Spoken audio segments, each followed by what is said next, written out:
Good afternoon. Thank you for joining Family Caregiver Alliance for the importance of writing proper nursing notes for caregivers. This webinar is open to caregivers and professionals.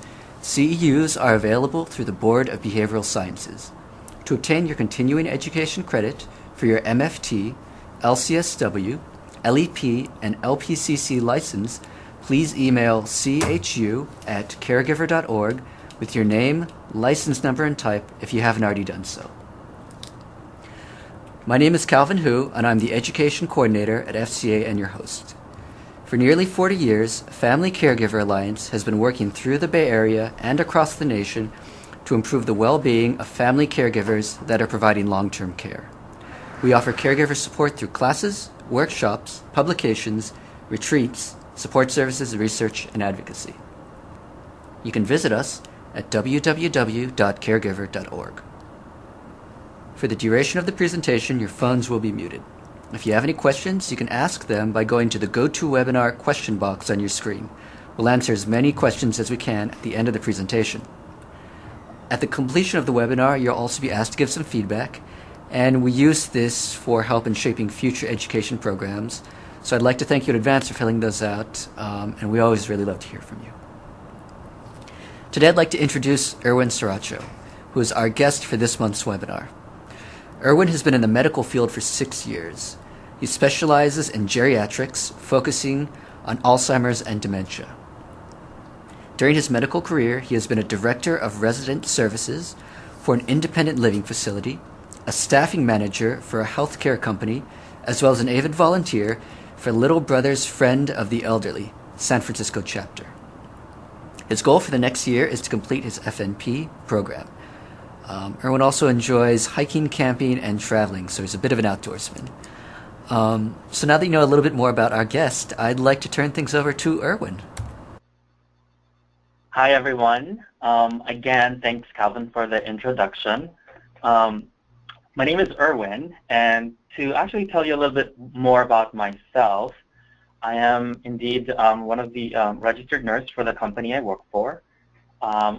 But oddly, I have a degree in computer science.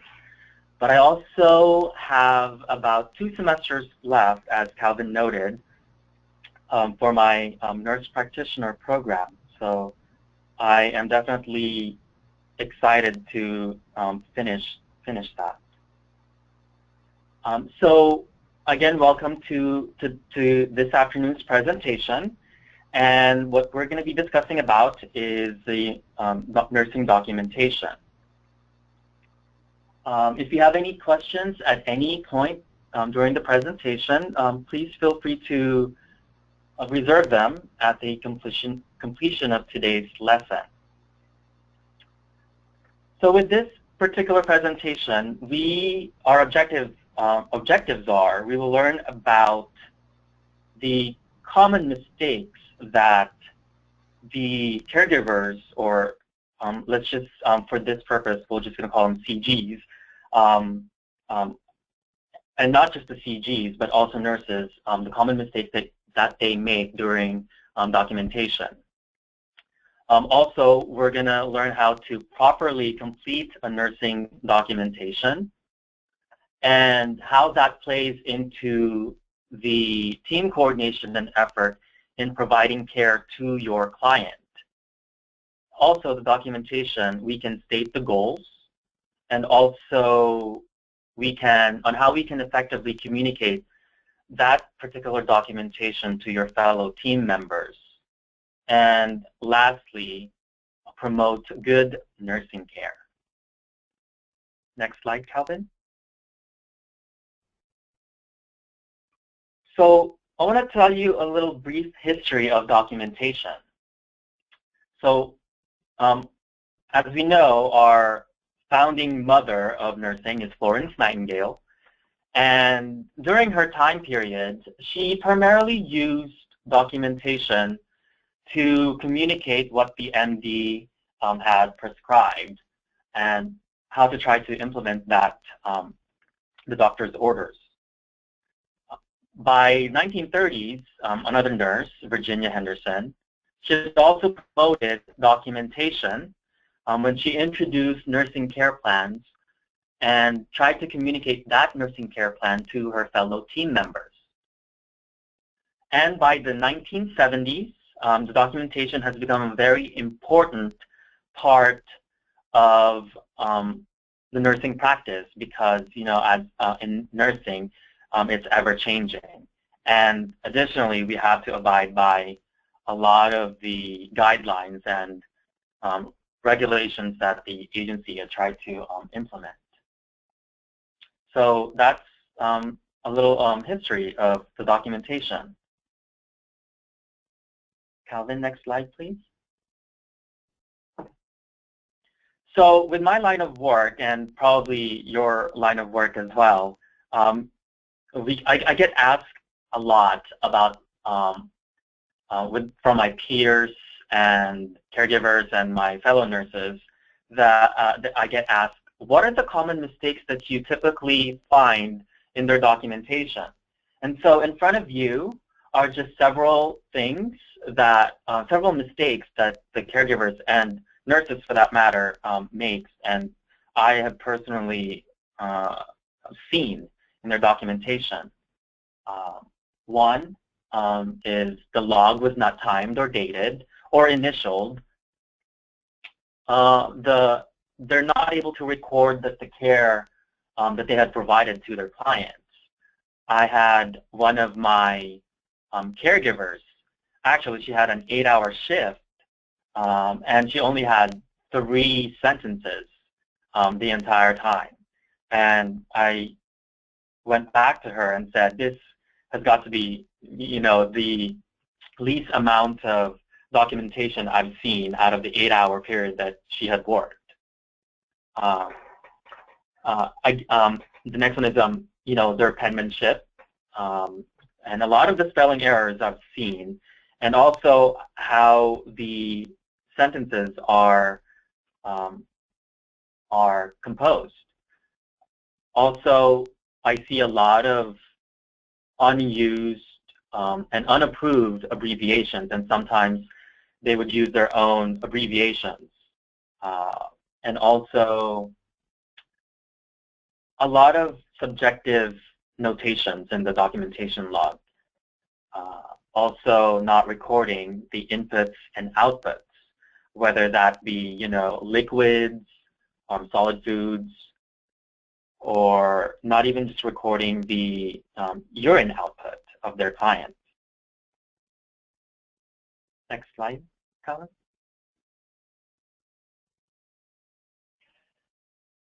So there are different types of documentation methods that you will find in any facility, whether that be in a skilled nursing facility or a hospital. And I know a lot of the caregivers, they use a lot of agencies. And typically what they would find are those in front of you. But for this part of the presentation, we're going to discuss the first 3, which are focus charting, SOAP and SOAPIER, and you will know the acronym for that on the next slide. Then there's narrative documentation, which we are all familiar with. And the last 3 are more of the on the nursing side, where it's also an acronym for the API and ADPI, assess, diagnose, plan, implement, and evaluate, and the flow sheets and charting by exception. Next slide.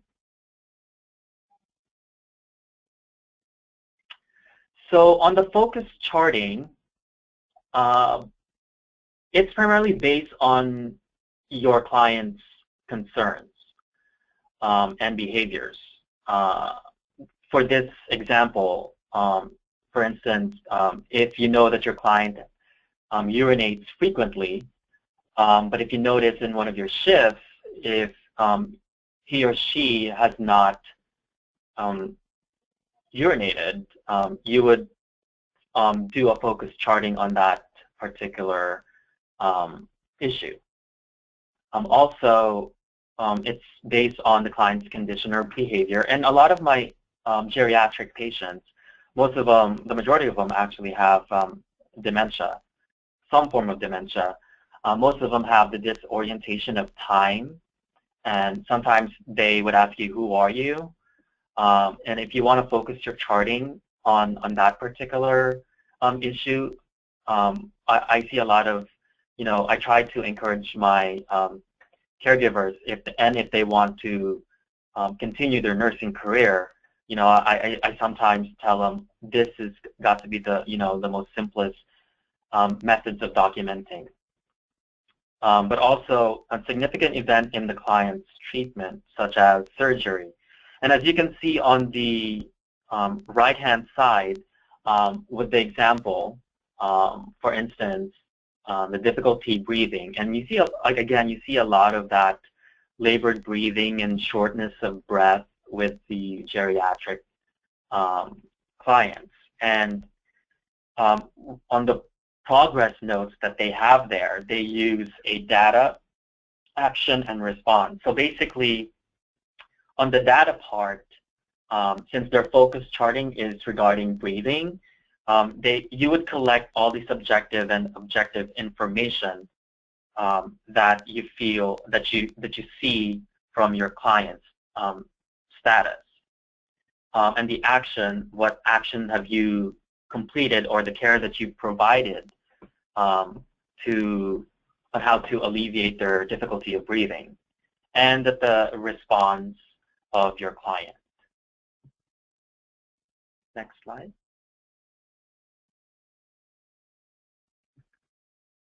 Now, for this one, SOAP and SOAPIER, that is the acronym for this particular documentation method.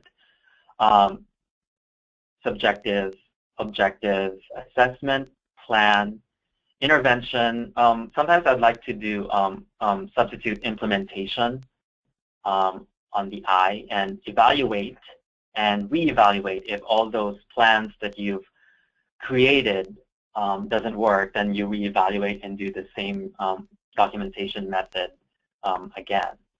And these are more problem-oriented approach, and it identifies and lists all your clients' problems, and also follows according to the problems of your clients.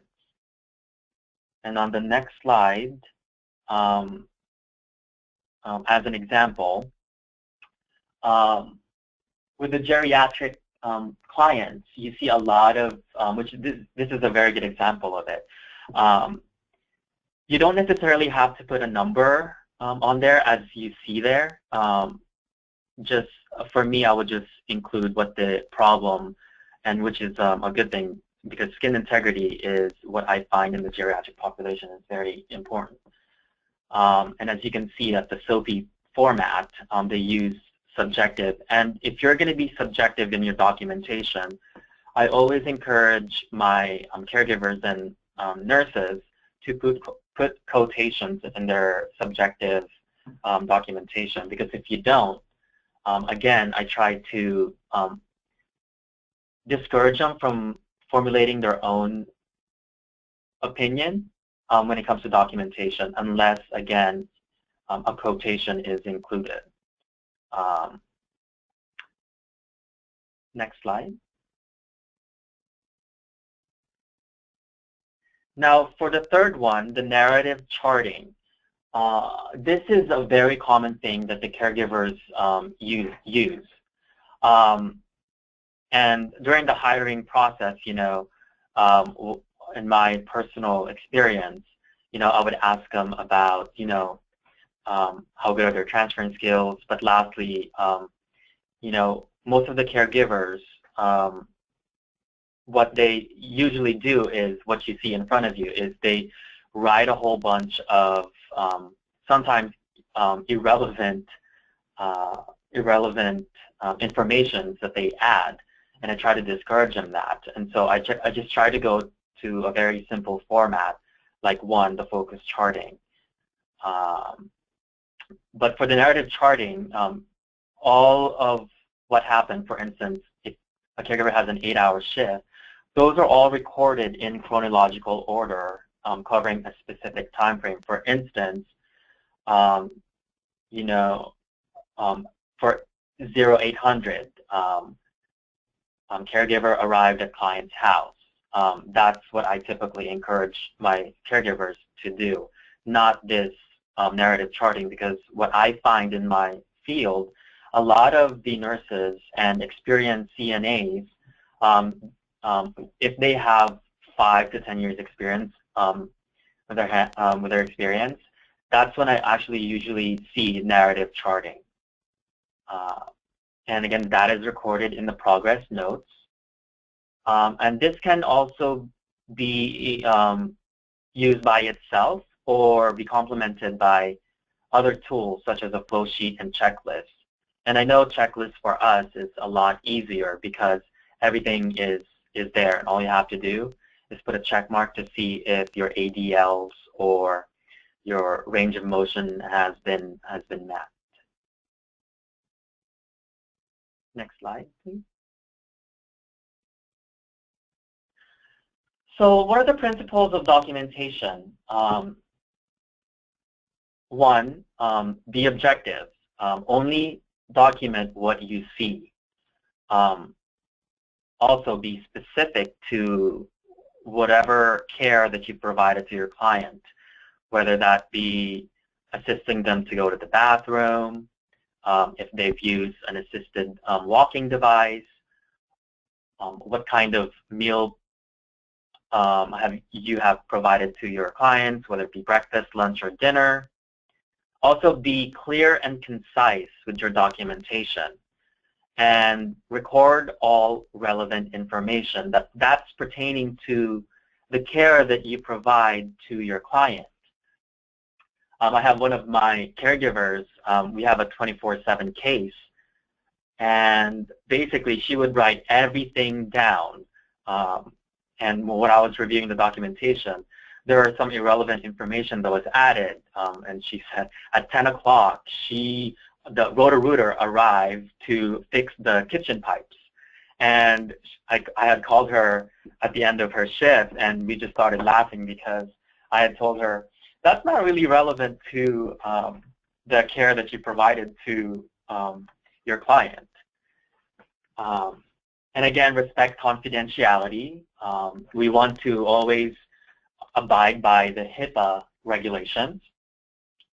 And also note all your errors. And on several slides, we will discuss on how to properly record an error, or if your caregiver has made a mistake in their documentation. On the next slide, I will show you on how to correctly do that. Next slide. Again, be objective in your documentation.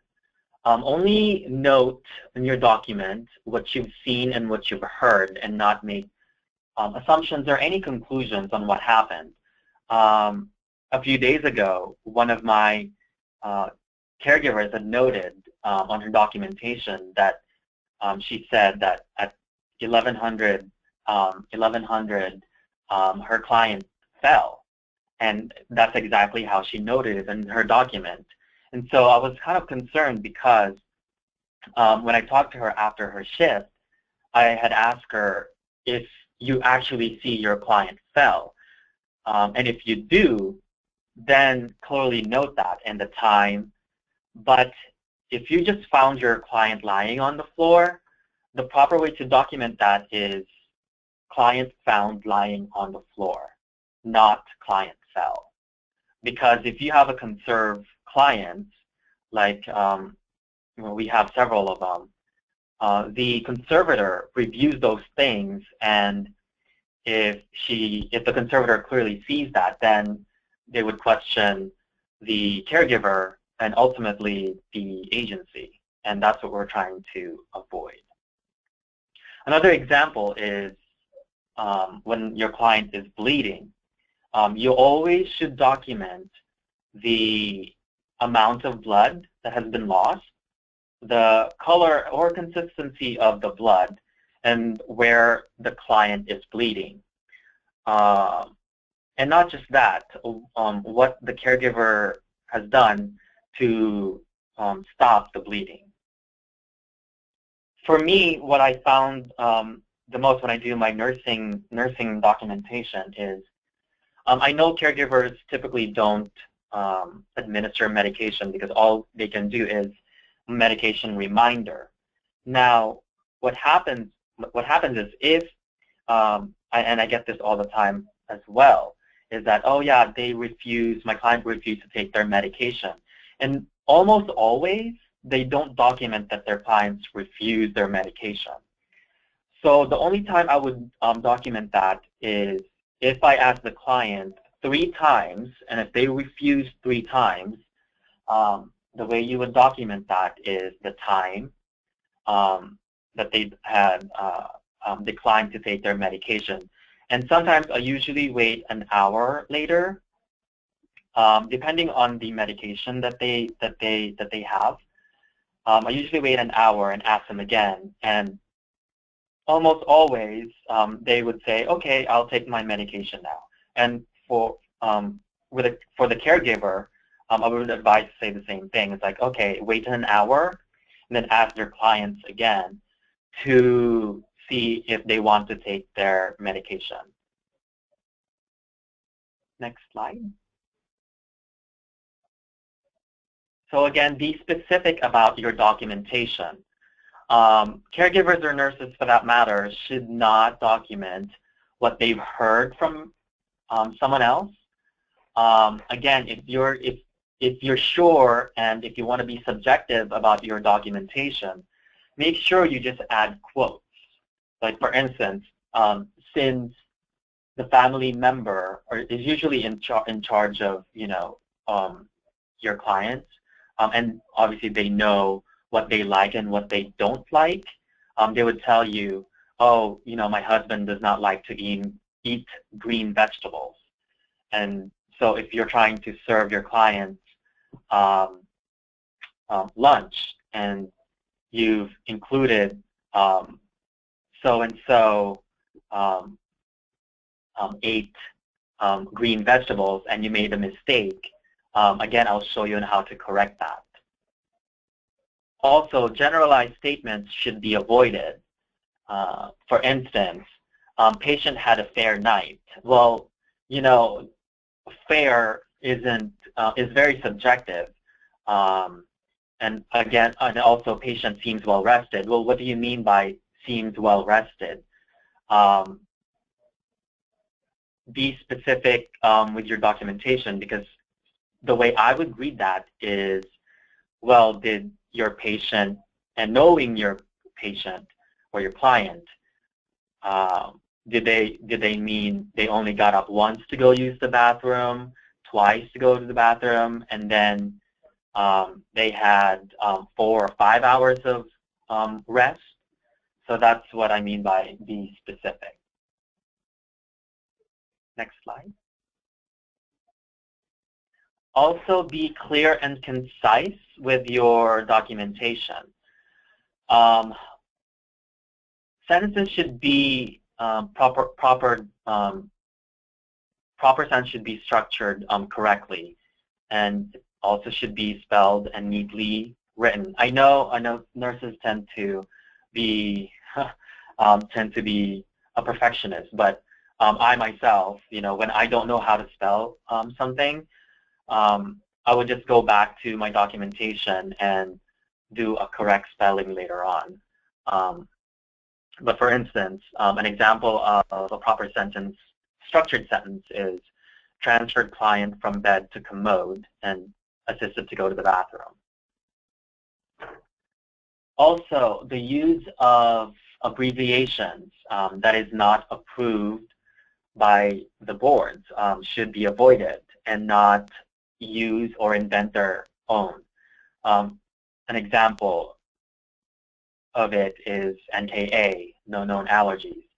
And I've seen some of the nurses and also CNAs use no allergy. Well, that's unapproved abbreviation. So again, try to stick to the approved abbreviation as much as you can. Next slide. record all relevant information. Again, the one that I mentioned earlier, we have a 24/7 client, and she would record every single thing that happened, whether it be a family member that visited, a rotor-rooter that arrived at the house. Try to avoid recording those irrelevant information, because all you want to really know is the care that you've provided to your client. But if they are, for instance, if you're talking to a family member or a doctor in regards to their medication or care, the example that I have for you there, for instance, if the doctor called on duty for that evening, called at 10:30 to review the client and how the client is doing, and did not answer, and a repeat call is made at 11:30, and the doctor says, "I'll be coming soon." Well, that conversation should be noted in a documentation log, because "I will be coming soon" is very subjective. The doctor can arrive 30 minutes to 2 hours. But 2 hours is a little concerning if the doctor hasn't arrived at. But you want to be able to document the conversation that you have over the phone. And you also want to state the time, the name, and the responses that you've gathered from the MD. Next slide. Respect confidentiality. This is a big one too, because if you go into a skilled nursing facility or hospitals, sometimes you can't not help but overhear CNAs or caregivers or nurses to talk about their clients, and even when they go to lunch or tea time or coffee time. For me, that is considered, personally, I think, is a violation of HIPAA. I try not to share information, whether or not you are not using their real name. For me, I would still use precaution when it comes to sharing certain information about your clientele to your team members. Next slide. So if you've made a mistake in your documentation, you want to be able to record all the errors. When I first started in nursing, I made the huge mistake of using a whiteout, and one of my clinical supervisors informed me and actually pulled me aside and said, "This is never going to happen again, because again, if you use a whiteout and if you have a conserved clients, they would question you and interrogate you why you use a whiteout, because you might be hiding something or covering up something. So if you're going to make a correction, make sure you want to cross out the sentence that is not in your documentation with a single line, and make sure you initial it and timed it, and then you're going to follow that by the correct written statement.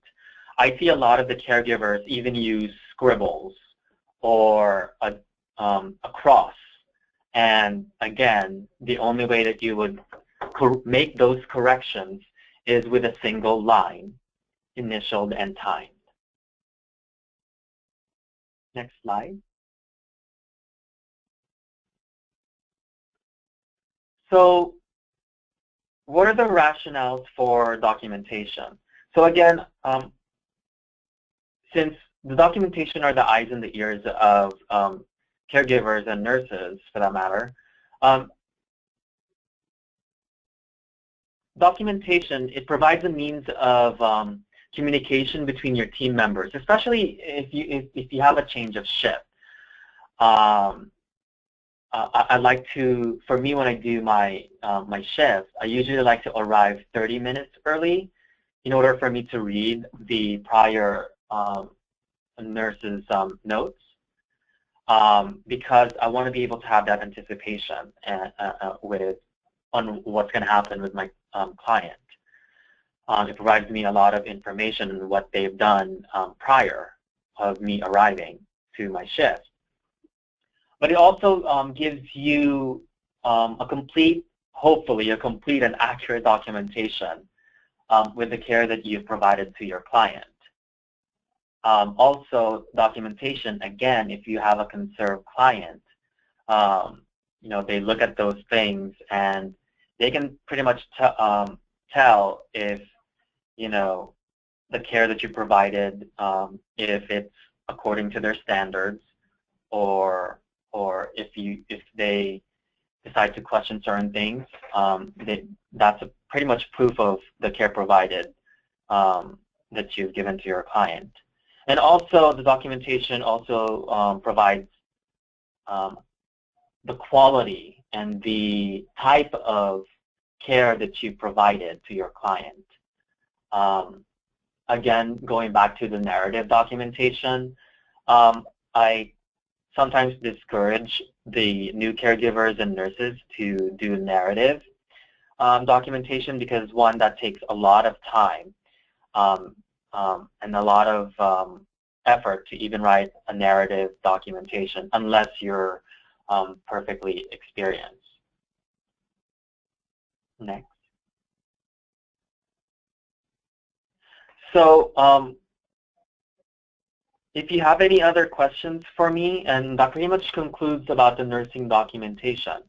But if you have any questions for me, definitely feel free to ask me of any questions that you may have. Great. Well, thanks a lot, Erwin. That was some pretty interesting information. I am not a nurse practitioner, but I found it pretty interesting. Just going over kind of how it should work and kind of the nuances of really taking proper useful notes that people can use. We do have a couple questions that I guess we should go right into. First of all, so you were talking about subjective documentation as part of SOAP or SOAPIE. So we had a question about whether whether it's okay to actually use some documentation in this subjective format. Well, the SOAP and SOAPIE charting, again, it's okay to use a subjective if you want to be subjective in your documentation. It's okay, but for me, again, care that you provide to your client is you want to stick to being objective. If you want to be subjective, again, do not forget to put quotations in there. And the SOAP and SOAPIE format, you would only see that in the nursing practice, like RNs, even LVNs, they would use that. But as a caregiver, I always encourage them to just stick with the objective approach. Okay, fantastic. Thank you. Let us see. Looks like we have another question about. This is a good one. Actually, a late entry in documentation. Say, if they realized they needed to add something, but it's not. It was not entered at the time that it was noted. How would you add a late entry into your documentation? Oh, that's a great question. I don't know if I touched on that actually. Okay. Is the question just a late entry, or do they have to make a correction as well? They didn't specify, so maybe if you could touch upon both of those, that'd be great, just to cover it completely. Oh, okay. So let's just combine the two, since they're kind of go hand in hand. So if you're going to make a corrected entry, again, you use one line, you time and initial it, and then you thought about something. Oh, I forgot to actually add on to this documentation. If you're going to make a late entry, make sure that it would begin, your statement should begin, and put in quotation, late entry. And then again, initial and date it. because, for instance, if a caregiver, say, let's just use today's time, Pacific Standard Time. At 1:35 p.m., a caregiver is there already, and she had forgot to put or document the lunch that she had cooked for her client, or his or her client. And caregivers, their time usually varies. Because what I do is when they notify me, when can you come in to the office and redocument it or do a late entry, I would go back to that particular documentation date, and say they decide to come in 2 days later, I would go on the original documentation, and then I would pretty much say late entry. Please see the next, or see and attach a separate attached form, and then on that separate piece of paper, you'd again include a late entry, and just add at 8:26 provided client lunch, and then you would note the amount of what type of foods that you've given your client. That's how I would personally do it as a late entry. Mm-hmm. Okay, great. Let's see. Oh, here's one about actually narrative charting. So, is it rather common that you see caregivers using narrative charting? Yeah, with narrative charting, what I find the most interesting is the only caregivers that I see who uses narrative charting are caregivers that has been doing it for, oh God, our average caregivers in our company is usually between 8 to 15 years, and those are the only people that I see use a narrative charting. Again, if you have 1 year experience, usually they're unsure on how to document. So what I would suggest to them is, be as simple with your documentation as possible. Again, just put for instance, the time that they've arrived at their client's house, and then at 0800, again, I arrived at client's house, and then at 0830,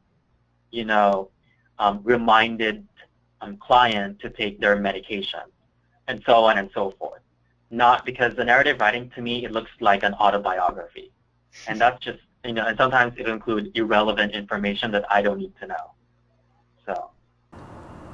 And then, so, presumably to be concise and to be brief and to the point is both easier to write, easier to organize, and of course easier for you to review. So why do you think it is that the more experienced caregivers seem to write in this longer style, which is maybe easier to, or maybe comes more naturally, but it would seem to take more time for them to actually write it down, and more time for you to review? Well, I mean, having that much experience, yeah, as you said, Calvin, it becomes second nature to them, and you would think that they would actually document in a narrative charting, that they would take a long time to do it, but no, it will only probably take them 15 minutes to document.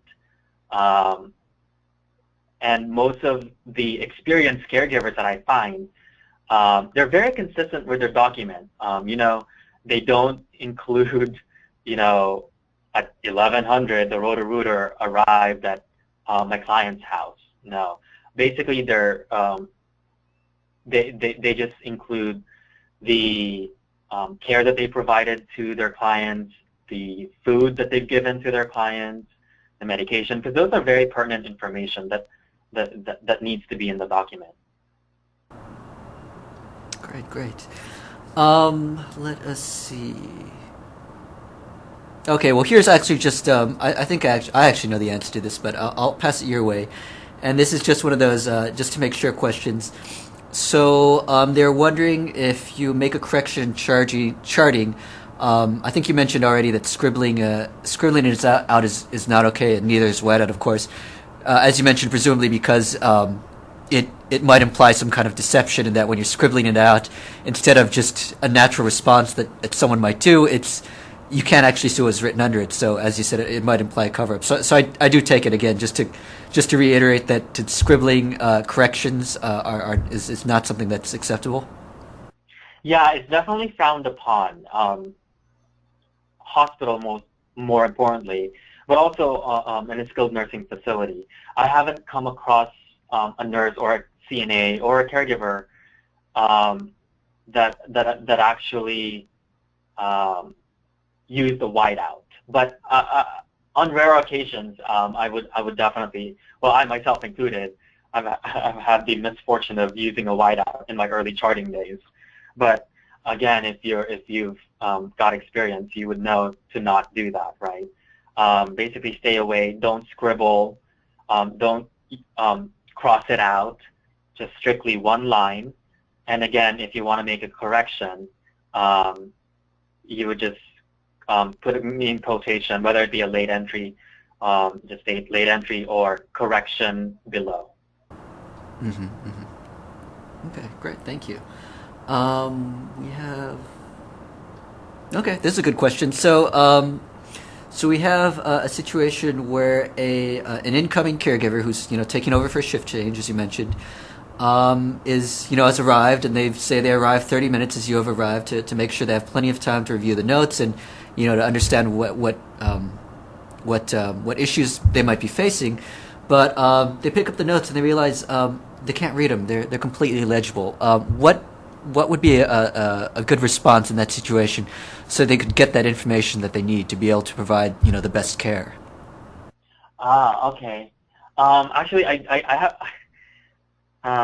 have several caregivers who their penmanship isn't that readable, and so for me, I would always try to encourage.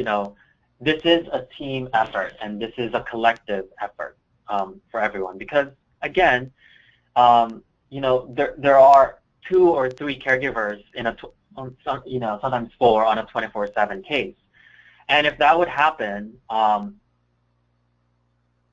Almost always what I find, once the fellow team members create this rapport amongst each other, during that 30 minutes, he or she can ask the outgoing caregiver, what did you mean by this?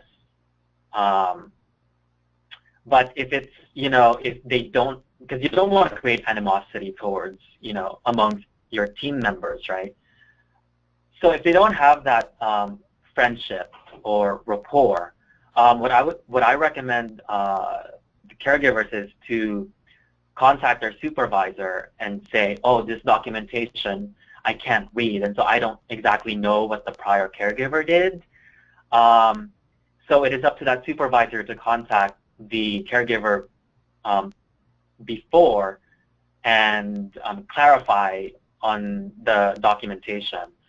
And if it's really that unreadable, I would have to bring in the caregiver in my office and redocument it while the supervisor is there, right next to them. Mm-hmm, mm-hmm. Okay, great. Now, you mentioned confidentiality as one of the key elements in HIPAA. The Times not too long ago wrote up an article about kind of how even in the medical community there's some confusion about HIPAA, but just in terms of your expertise and with caregivers and registered nurses, are there others kind of common maybe pitfalls or mistakes that can be made innocently regarding HIPAA and regarding confidentiality? Just kind of innocent mistakes that are not meant to cause any harm, like the water cooler chat, but that can be very problematic for laws like HIPAA. Um, well, let's just go back to like the something innocent that you brought up. Um, Again, you want to always protect your client's information, right? And not just when it comes to charting, but also when you're providing care to your to your client.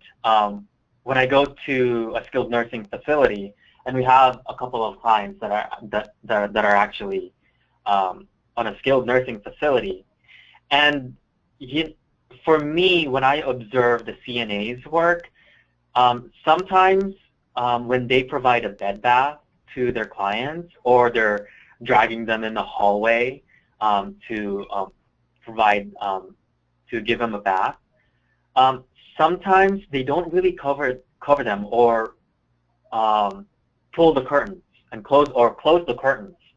And for me, that's a HIPAA violation for me personally, because Mm-hmm.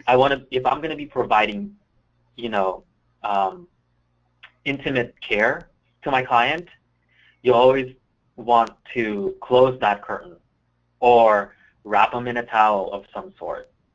So that way they're not just going to be dragged in the hallway with their buttocks hanging out, you know. Um, did that answer your question? Yeah. No, that's actually, it can be even simpler than these esoteric laws. It's just, yeah, basic, basic mindfulness as doing your job. That does make a lot of sense. Let us see. Okay, well, here's a good one. So, as you mentioned, we have a lower limit of 8 hours and 3 sentences is probably not enough documentation. The autobiography is probably a little bit too much documentation.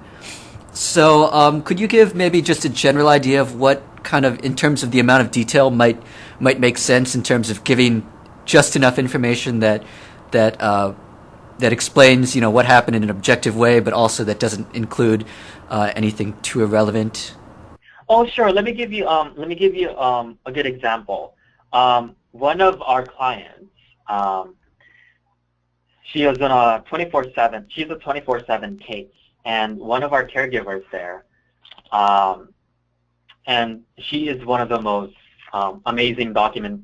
She's like a documentation guru, pretty much. Um, and when I provided an in-service documentation, she actually stuck to what I recommended her, which is the most basic and very to the point and concise documentation, which is, the time and just the care provided. So, for instance, when I was reading her documentation, I would always use her examples to the caregivers or the nurses that we hire, because with this particular client, she actually has um, a lung cancer, and so she would cough up blood. And the way she would document that is at 1 a.m. She would write down actually 0100, because I like to use military time, and hospitals do too. So at 0100, she would say, um, she would use the client's initials, and then she would put, um, I'm just going to use my initials in this case. ES got up from his bed, and he went to go to the bathroom, and witness client coughed up blood. Blood is red in color, and coughed up, not probably, but she would write coughed up blood, approximately 2 tablespoons or 1 cup. So to me, that says a lot, because one, the client has a lung cancer, and I would know if she is if she's coughing blood, exacerbating her cough, and she's got hemoptysis going. I would know to call the doctor immediately.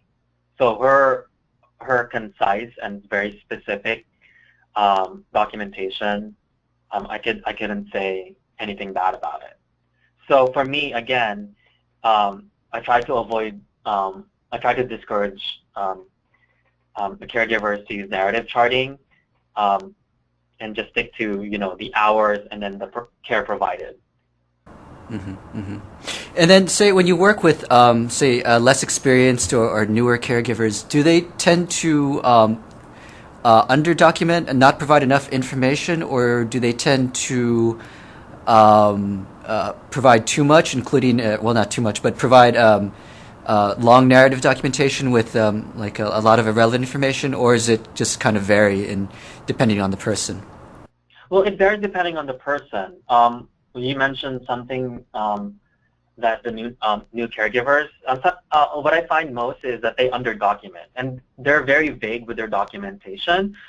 And so what I would do is call them and say, what do you mean cook breakfast for your client? Well, one, I would ask them, what breakfast did you give your clients? Whether that be 1 glass of OJ, 1 glass of water, 2 medium eggs. Those are what I mean by be specific, and not just say gave clients breakfast, right? And then, so, of course, the documentation, like everything, this kind of concise, objective, relevant. Certainly, it's a skill like like all others. Generally, how long does it take for newer or less experienced caregivers to really be able to provide that perfect, that right level of documentation? Okay. Well, obviously there are a lot of agencies out there, right? But having been worked for two companies, for me, what I try to implement with where I'm at now is I would do an in-service with them and pretty much assess their documentation quality, and not just the documentation. Either myself or 2 of my other nurse directors, we would assess their skills and before we send them out to the client, because we want them to be able to, we want the clients or the family members for that matter to have that assurance that we're only providing quality caregivers to be sending to their loved ones, right? So I would typically spend about an hour or 2 hours with them in terms of assessing their skill level and suggesting, this is what if you try doing this way versus that way, and then the documentation, like what we presented today, I typically actually give them this lesson as well. So. Okay, yeah. I think we have time for one last question, and I think I am actually going to hog that one. So just talking about documentation and being concise and objective and relevant information. Certainly, I understand that you're approaching this as a professional, dealing with other professionals, but this would seem to be a really good. Maybe mindset or a really good technique actually for family caregivers who are trying to monitor their own loved ones and be able to document it for when they they do see maybe their family doctor or a specialist, that they'd have kind of these detailed but not irrelevant notes about their care. So do you think this documentation would this style of documentation would make sense for a family caregiver too? Oh, of course, yeah. Typically what happens is most of the clients that we get here in the Bay Area, sometimes their family caregiver would go on vacation and whatnot, and so then they would call us. And so what we try to assure that the family members, and not just the documentation, but the care provided to them, is that we provide high quality, and one of them is the documentation. And if their family caregiver comes back from their vacation, and I got this not too long ago, their private family caregiver actually attended one of our in-service, and because obviously she didn't really have formal training, and so the family member who's in charge of the client encouraged her to go to one of our in-service to learn more about the documentation styles, and they couldn't be any more happier than what she's learned. Great, fantastic. Thank you. I think that's all the time we have for questions. Would you mind giving the listeners your, a little bit of your information where they can reach you, email, website, things like that? Sure. If they want to get a hold of me or my CEO, I think it's on the slide. So they can go to avivasf.com, or they can call our number at 415-463-1400. Okay, perfect. Well, I'd like to thank everyone for participating in our webinar today, which was presented by Erwin Sriracho. Please join us on September 30th for Paying for Elder Care, Discover Your Financial Assistance Options. So that's going to be with Miguel Guerrero. And you can find more information about that at our website, which is caregiver.org. Thanks again, Erwin, for joining us today. Yeah, it was a pleasure. I